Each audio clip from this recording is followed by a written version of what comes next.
What's up, people? Back with another reaction, back with some more Enya as we continue with The Memory of Trees 1995. Thank you again to Yvonne, as well as to Robert, who's provided some other Enya material. And the next tune is From Where I Am, which seems to relate to location and or perspective. And while that could be in an independent sense, often that type of phrase is relative because it's about other potential locations and perspective and comparing and contrasting with where you are. So I wonder if there will be that type of dynamic. Either way, I'm very new to Enya's music, at least specifically, which is to say she's an artist I knew going back to the 90s, but I do not think beyond one or two tracks I'd ever heard an actual amount of her material to get a real sense of her typical stylings or the array of stylings that might occur over the course of one of her records. So either way, let's give it a listen. This is Enya. The tune is From Where I Am, and it's from her 1995 album, The Memory of Trees.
Beautiful, and that last moment confirmed something I was thinking as I was hearing the tune.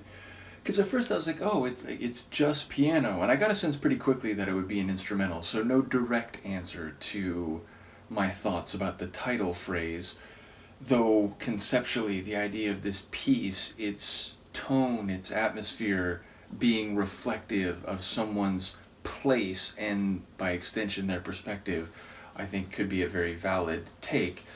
But I was thinking, oh, it's just piano. But as it went on, I was like, aren't there some chords like behind that? Some like keyboard chords? I do think there was some keyboard pad chords that were subtly behind the true piano, which again, that could be a keyboard itself, but it was very much in the sound of a true piano. And I like the playing and that it's the type of piece where there's like a constant motion, I'm assuming in one hand, and then a more delicate and deliberate melody in the other hand. So I enjoy the dynamic nature of the playing and the melody overall.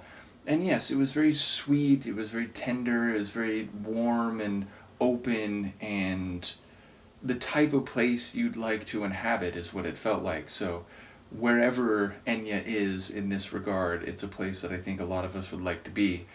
And yeah, there was a simplicity to it. It felt like a green or a wood or a garden somewhere, and just the sort of light dappled sunshine and so on. It just felt like a very nice place. So yeah, one that doesn't have lyrics to analyze, or it's not in another language where I wonder what type of incantation or what type of phrasing there may be. But yeah, it was no less lyrical or expressive despite the lack of words. So a really beautiful one. Let me know what you think, and I will see you next time. Peace.